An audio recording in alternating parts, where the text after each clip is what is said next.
Okay, let's regroup. It's a session together.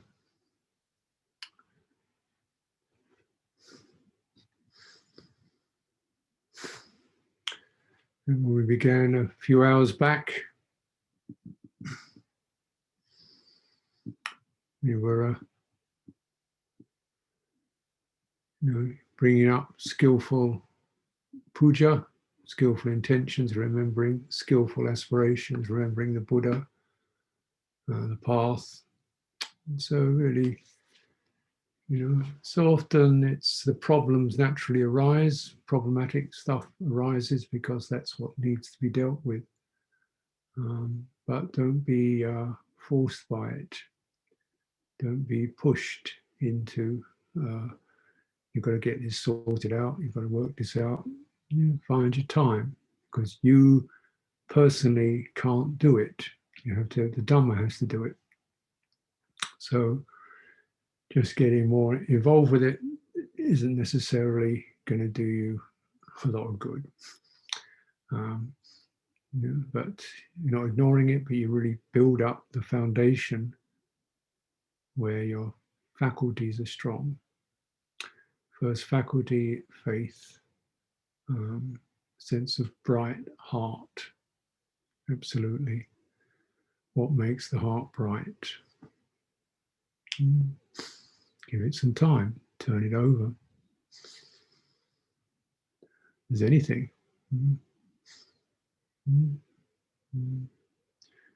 Chanting,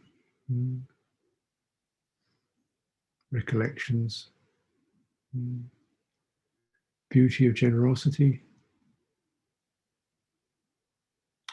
acts of loving kindness, remembering those that have been shown to you.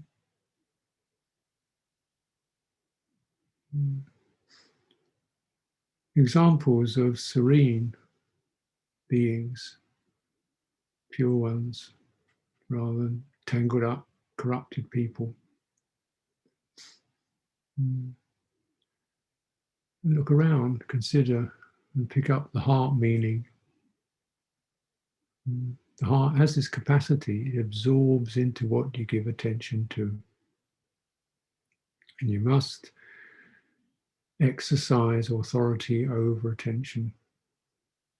Attention will tend to be pushed by feeling and by the floods, person-forming floods. One of the great floods is the flood of forming a person, rushing into being somebody. And if we look at it, open up very obviously, there's energies, there's sensations, there's memories, there's perceptions, there's habits, but there's the person is just a catchphrase to sum up what is really a stream, the energy in that stream. And sometimes it's not even the topics, but it's the particular habitual energy that drives these topics, the compulsive push, the compulsive agitation, the compulsive fluster. Deal with the compulsion by tackling the energy in your body. Open the heart, so we contemplate these things from a serene place, from a compassionate place.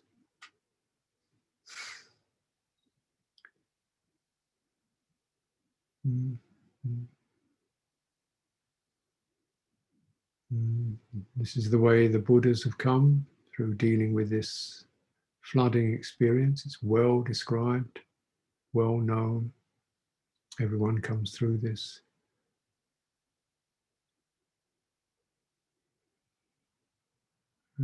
Flood of tiredness, busy, overwhelmed, alone, frustrated.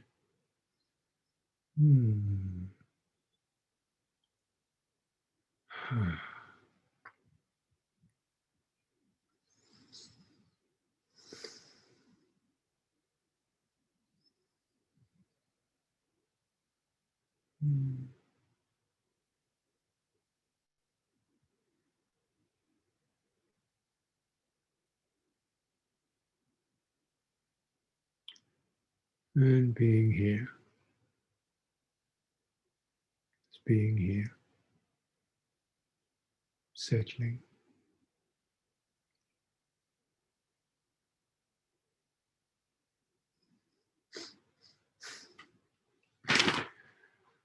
The particular rhythm of these floods can be moderated with breathing. Breathing. So the complete out breath, full, fully completed out breath.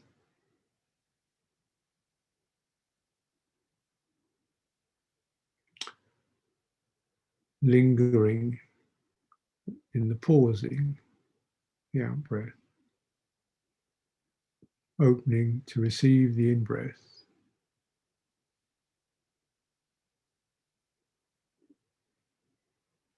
Feeling how the in breath happens, what it does.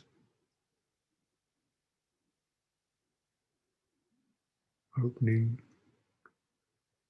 as the out in breath subsides, turns into the out breath. It's always been a classic meditation.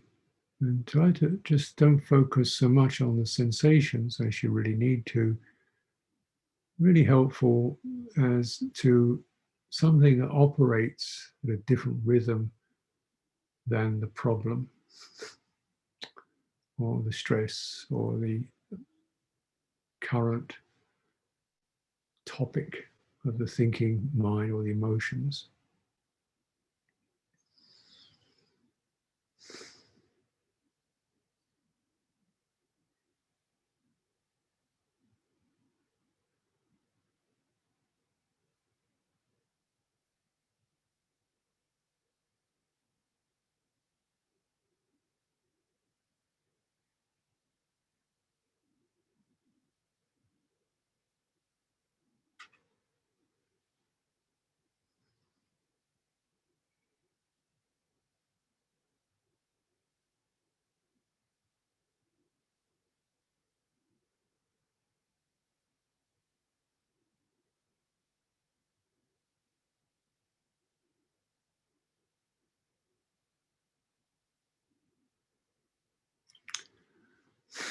Rhythm is a helpful theme because the heart does pick up rhythm. You rock a baby, baby feels the rocking, feels comfortable. Play some music, your feet start tapping according to the rhythm. It's very, mind easily picks up rhythm. So now the rhythm of thought can be often pretty much free jazz, zap, zap, zap, zap, zap, or rap,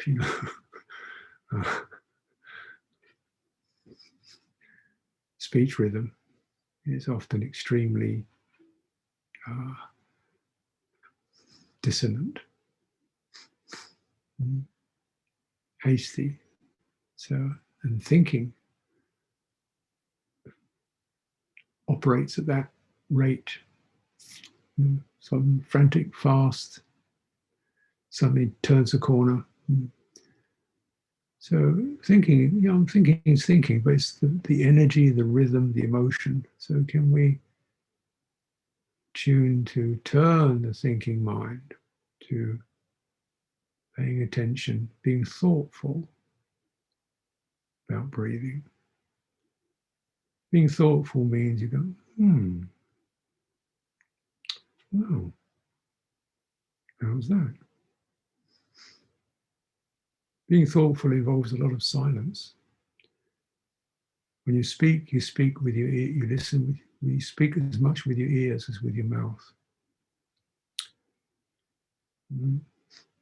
When you meditate, you think as much, perhaps more, with the silence than you do with the word.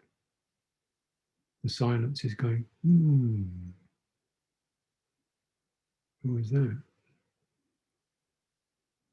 And the noisy bit goes, oh, breathing in feels soft. How's that? Yeah, speak little, listen long.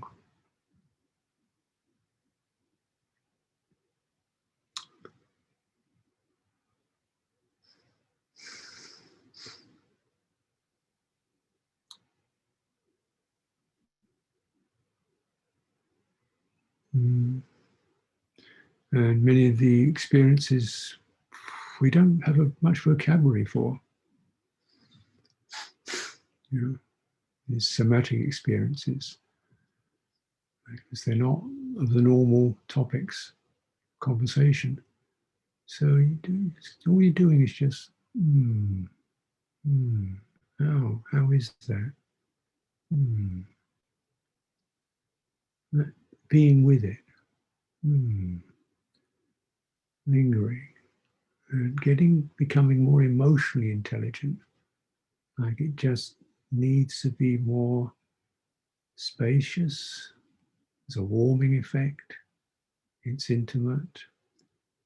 It's soothing. Taking that in.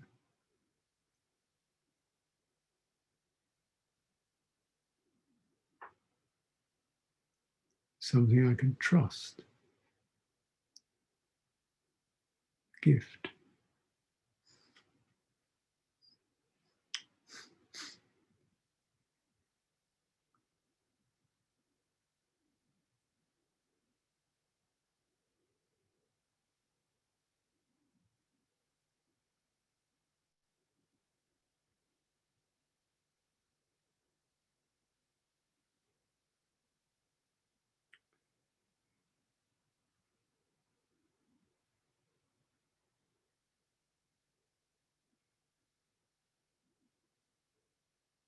How the body does it.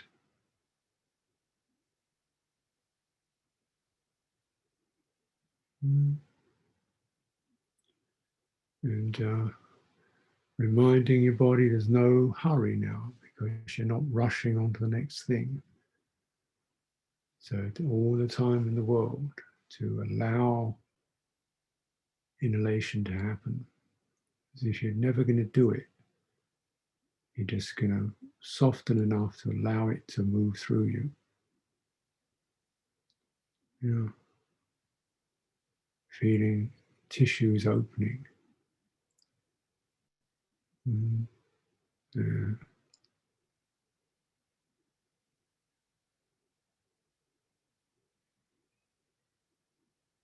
The exhalation, energy softening, dissolving, allowing that, allowing the dissolving. It's okay.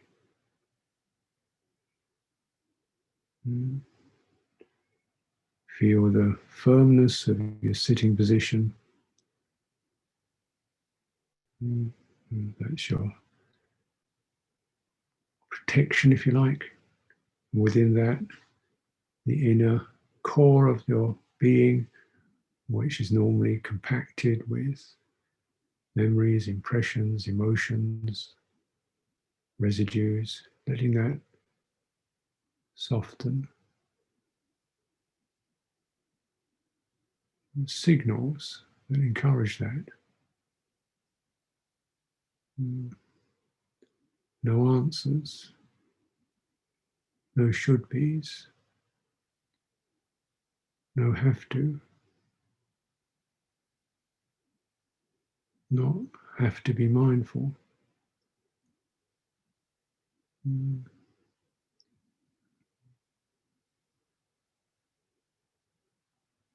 So where you let it's encouraging the body to find its natural pace. Maybe it's faster than you imagined, slower. Maybe it's not completely smooth, but that's the way it is. But it's always going to be, there's the breathing out, there's the breathing in.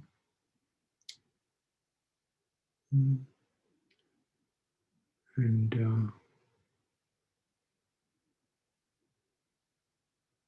absorbing into that.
things settle in, you can notice different energies of the breathing. The inhalation has got a certain bright, sharpening quality, form.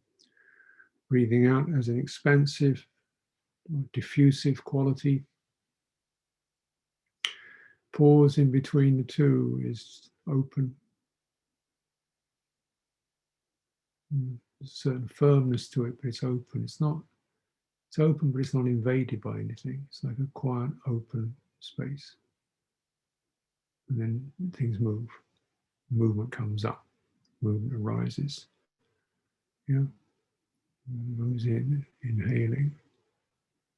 Involuntary. Make sure that you're not doing it, allowing it. See if you're unlocking all kinds of tissues and valves and sphincters and just letting the breath flow through. It can flow, and if it's energy, it can flow through anywhere. It's not just confined to your respiratory tract. Flow through around the tissues of the abdomen, face. Breathing out, move down your legs, thighs, feet, so on. So don't be constrained by what we imagine breathing to be as an anatomical exchange of gases. What we're looking at here is prana, breath of life, life vitality. Tingles in the skin, sensitive areas of the skin, the face, hands, tingling.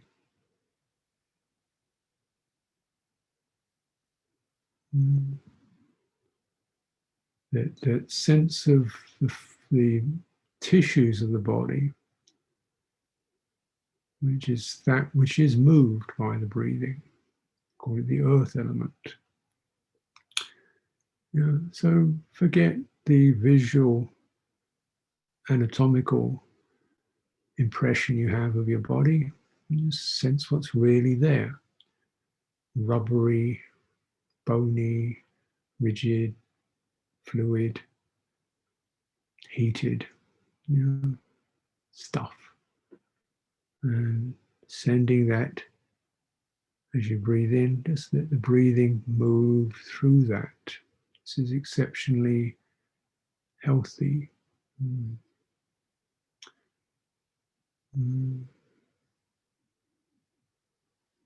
If you allow breath energy to penetrate and suffuse your skin, flesh, even the bones. So if it's a bath that you can immerse yourself in. This is the image the Buddha used. Like a bathtub. This warm, sudsy energies moving through. Quite beautiful.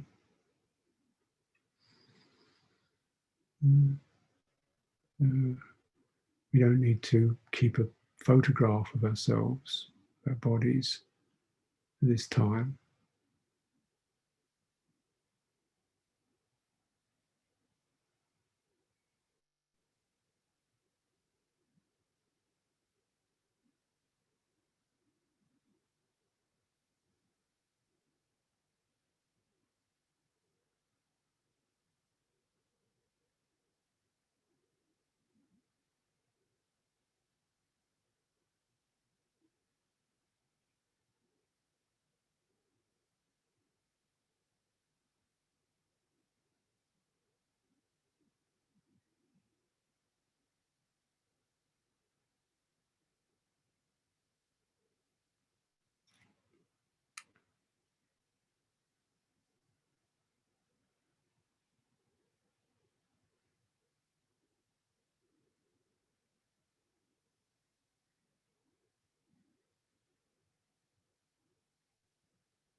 Time and careful handling, the energies of the body, the breathing starts to merge into something that's got a subtle, light, supple form to it. It's enjoyable. Allow yourself to remember enjoyment, lingering, enjoying, not necessarily meaning resolving thinking, but just enjoying an emotional opening to that experience. So heart then gets the benefit. If you don't enjoy it, how are you going to integrate it? It's the enjoyment brings the energy into the heart. Heart that's stressed or nervy or jumpy, drinking in through the channel of enjoying, lingering, savoring.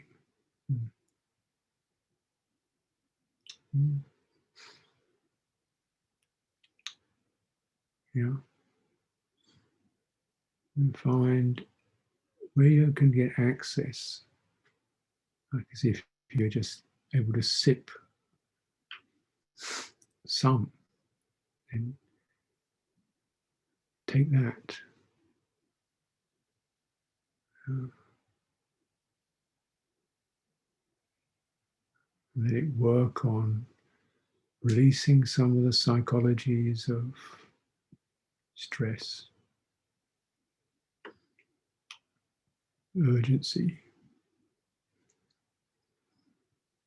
Mm.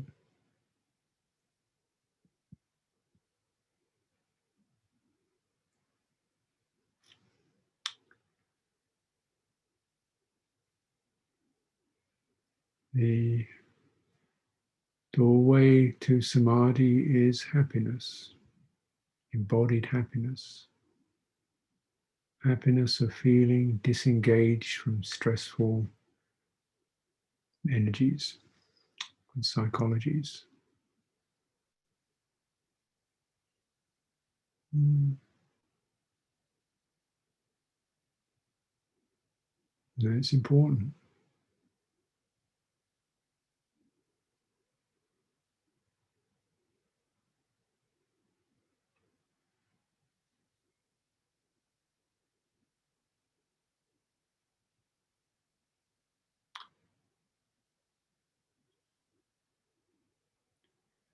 because this makes the heart draw close, intimate. And this is where samadhi is the union of the heart and the body. Mm. So you have to draw close. You can't push them, squash them, compress them, but this infusion and enjoyment draws them close together. So happy homecoming.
This is a place you can be aware of the most fundamental flood, which is asava. One of them says, what's next? It says, push to the next thing, push to the next thing, build it up, add it, make more. This is the asava of becoming, continuity. You really do need a next thing. Can you just be in an open pause and see what happens? Just being with breathing, see what happens.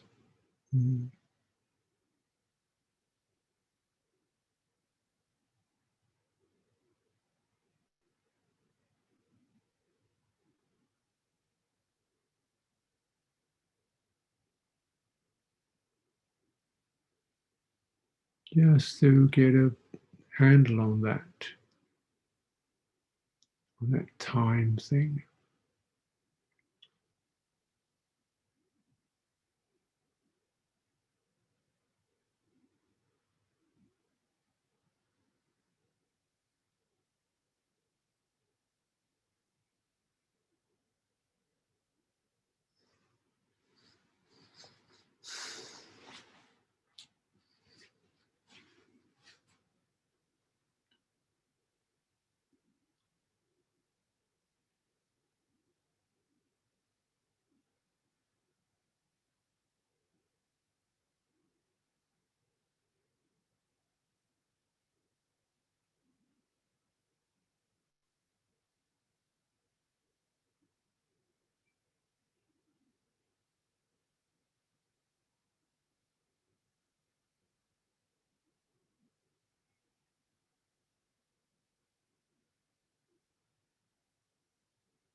So take some time to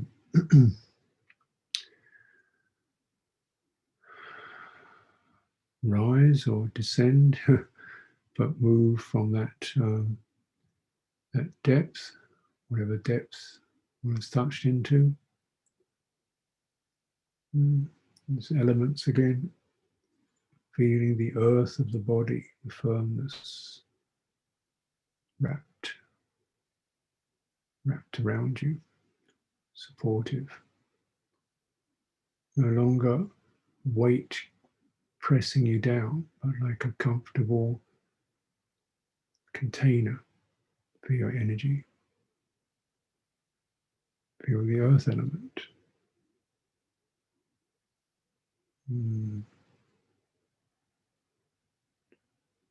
Feel the vibrancy of the fire element, the warming effect, the fluidity of these experiences, sensations flowing. And of course, this rhythmic inhalation, exhalation.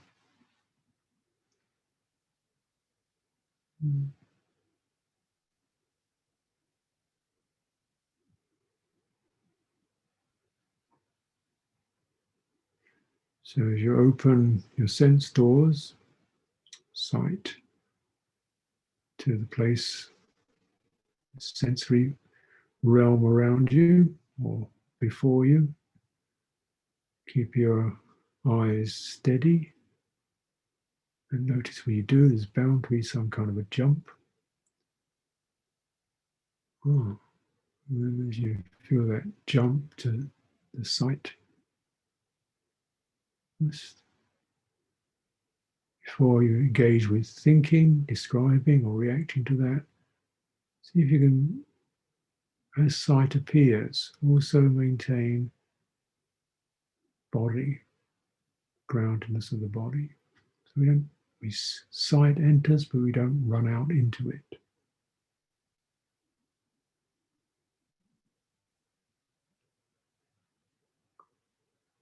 cool, non-proliferation.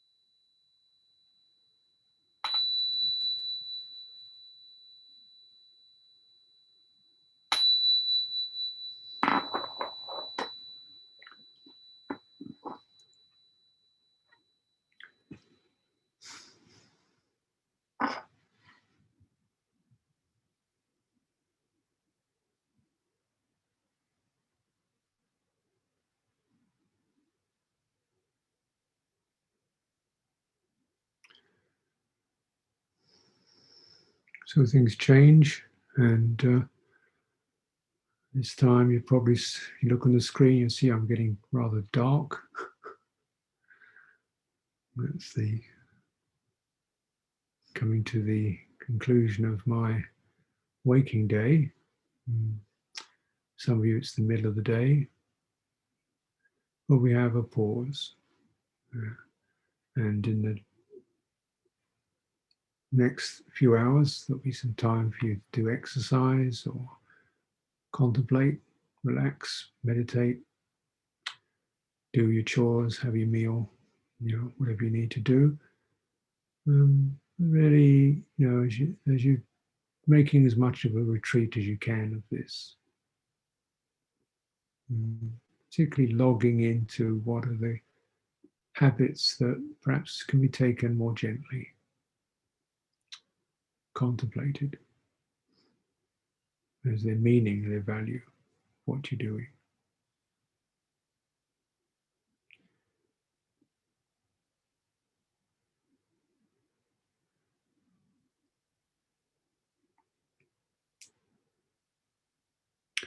So conclude with the mantra. This is the refuge mantra. I think it's somewhere on page 17, I think, of your books, of your sheets, that you'll easily find it. Refuge mantra.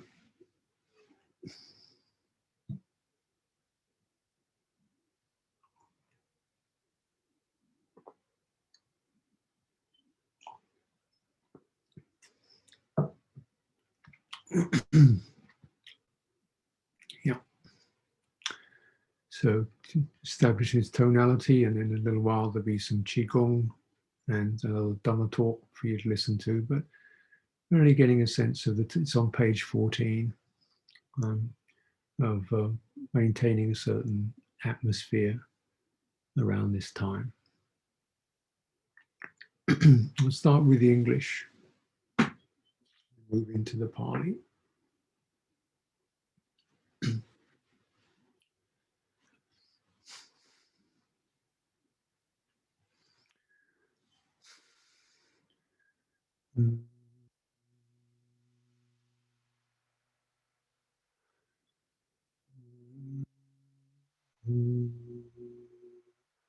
To the Buddha I go for refuge, giving my life to realize Nibbana. To the Dhamma I go for refuge, giving my life to realize Nibbana. To the Sangha I go for refuge, giving my life to realize Nibbana.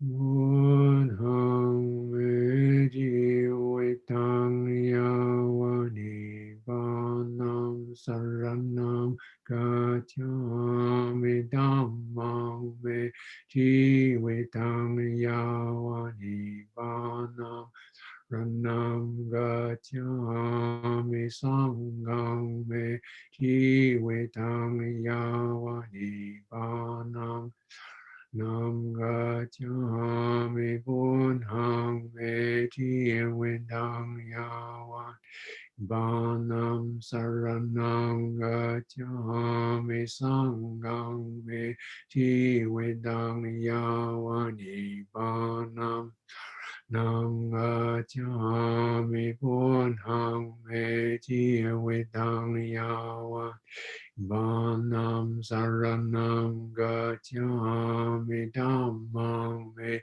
jivedang yavani banam Nam gacchami buddhang me jivedang yavan banam saranam gacchami dhammam me jivedang yavani banam nam gacchami sangham me jivedang yavan Vanam saranam gacchami buddhang me jivedang yavani vanam nam gacchami dhammam me jivedang yavani vanam saranam gacchami dhammam me jivedang yavani vanam Nam gacchami sangham me jivedang yavan vanam saranam gacchami buddhang me jivedang yavani vanam nam gacchami. Follow the sound into the silence.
So I'll take leave of you now and